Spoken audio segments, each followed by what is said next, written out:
নমস্কাৰ বহুত জনাব বিচাৰিছো এটা বিশেষ খবৰ একালৰ বৃন্দাবন একালত পৰে চন অৰ্থাৎ এসময়ত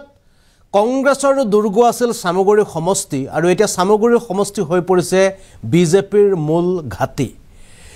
সদ্য সমাপ্ত উপনিৰ্বাচনত সামগুৰি সমষ্টি বিজেপিয়ে দখল কৰাৰ পাছতে এতিয়া শ সংখ্যালঘু জনতাই কংগ্ৰেছ ত্যাগ কৰি তেওঁলোকে যোগদান কৰিছে বিজেপিত এবাৰ আজি পুনৰ বিজেপিত যোগদান কৰিলে শ সংখ্যালঘু জনতা আৰু এই মুহূৰ্তত জনাব বিচাৰিছো এই বিশেষ খবৰটো উপনিৰ্বাচনৰ জয়ৰ পাছতে সামগুৰিত সংখ্যালঘুৰ বিজেপিৰ প্ৰতি প্ৰীতি বাঢ়িছে 2 শতাধিক সংখ্যালঘু লোকে যোগদান কৰিলে বিজেপিত 2 শতাধিক সংখ্যালঘু লোকে যোগদান কৰিলে বিজেপিত ৰূপহীহাটৰ সাইদৰিয়া গুণাবৰী যোগদান কৰিলে সংখ্যালঘু জনতাই বিজেপিত দীপ্লু ৰঞ্জনৰ সুখাতস্বৰূপ মজিবুৰ ৰহমানৰ নেতৃত্বত যোগদান কাৰ্যসূচী ৰূপহী আৰু সামগুৰিত দিনে নিশাই অব্যাহত আছে বিজেপিৰ প্ৰচাৰ অভিযান ২৬ত মুখ্যমন্ত্ৰীৰ সন্মান অক্ষুণ্ণ ৰখাৰ বাবে মজিবুৰ ৰহমানৰ ব্যাপক তৎপৰতা উপনিৰ্বাচনত জয়ৰ পাছতে সামগুৰিত সংখ্যালঘুৰ বিজেপিৰ প্ৰতি আকৃষ্ট বৃদ্ধি পাইছে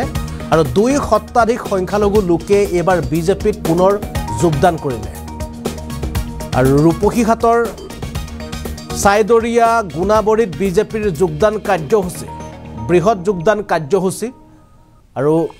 নৱনিৰ্বাচিত বিধায়ক দীপ্লু ৰঞ্জন শৰ্মাৰ সুহাতস্বৰূপ মজিবুৰ ৰহমানৰ নেতৃত্বত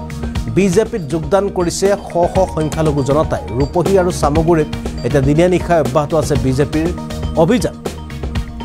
আৰু এনেদৰে এবাৰ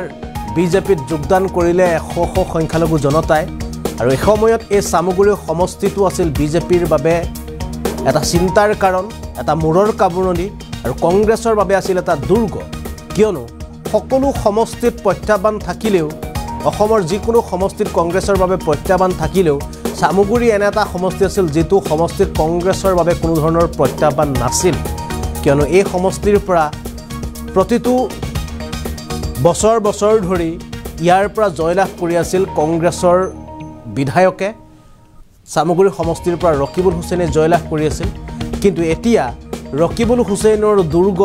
কংগ্ৰেছৰ দুৰ্গ এই সামগুৰি সমষ্টি এতিয়া হৈ পৰিছে বিজেপিৰ মূল ঘাটি কিয়নো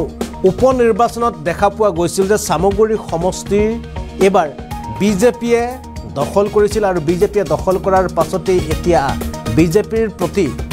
আকৃষ্ট হৈ পৰিছে যিসকল সংখ্যালঘু জনতা আছে এই সংখ্যালঘু জনতাই আৰু তেনেদৰে পুনৰ এবাৰ প্ৰায় 200ৰো অধিক সংখ্যালঘু জনতাই মজিবুৰ ৰহমানৰ নেতৃত্বত যোগদান কৰিলে বিজেপি আৰু কিছু মন্তব্য আছে আপোনালোকক মন্তব্য দেখুৱাবলৈ চেষ্টা কৰিম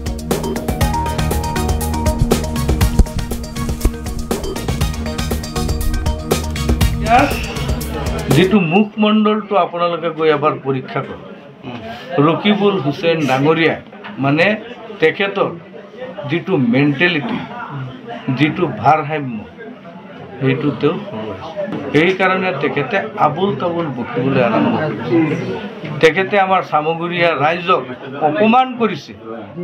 ভূমংসৰ কথা কৈ সামগুৰি মানুহক ইতিকিং কৰিছে আমাৰ মানুহক মিয়া বুলি তেওঁ তাচ্ছিল্য কৰিছে তেওঁ মানসিক বিকৃত বেমাৰ তেখেতৰ হৈছে আমি ৰাতিপুৱাই আজি তেখেতৰ কালিৰ প্ৰেছমিট দেখি পেলাই আমি তেখেতক আহ্বান জনাইছোঁ তেখেতৰ এটা হায়াৰ অথৰিটিৰ ওচৰত হায়াৰ ট্ৰিটমেণ্টৰ প্ৰয়োজন আছে গতিকে তেখেতে ট্ৰিটমেণ্ট কৰিব লাগে মানসিক ভাৰসাম্য তেওঁ হেৰুৱাইছে এই কথাত ধিক্কাৰ জনাইছে সংখ্যালঘুসকলে বিগত 70 বছৰে ভোট দি কংগ্ৰেছক ৰজা বনাই আহিছে কংগ্ৰেছ চৰকাৰ যদি হৈছে তাৰ মূলতে হৈছে সংখ্যালঘু মানুহ আজি সংখ্যালঘু মানুহ লাহে লাহে তেওঁলোকৰ পৰা আঁতৰি আহিছে তেওঁলোকৰ হান্দফুৱা বালি তল গৈছে সেইকাৰণে বেলেগ পলিটিকেল পাৰ্টিক তেওঁলোকে জনাব বিচাৰিছে যে আপোনালোকে সংখ্যালঘু মানুহৰ ওচৰত নাযাব